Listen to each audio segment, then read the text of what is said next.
السلام علیکم۔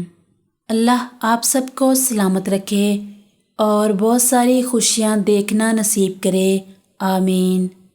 چائے کے داغ پر اسپرٹ لگائیں، کچھ دیر بعد نیم گرم پانی اور سرف سے دھو لیں۔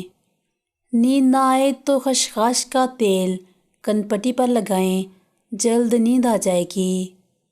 کھانسی دور کرنے کے لیے بچوں کو 1 چمچ شہد اور کلونجی مکس کر کے دیں۔ آٹے اور چینی کو سرخ چیونٹیوں سے محفوظ کرنے کے لیے جار میں چند لونگ ڈال دیں، انشاءاللہ چیونٹیوں سے نجات مل جائے گی۔ جوتوں کی پالش سوکھ جائے تو اس میں تھوڑا سا پٹرول ملا لیں، نرم ہو جائے گی۔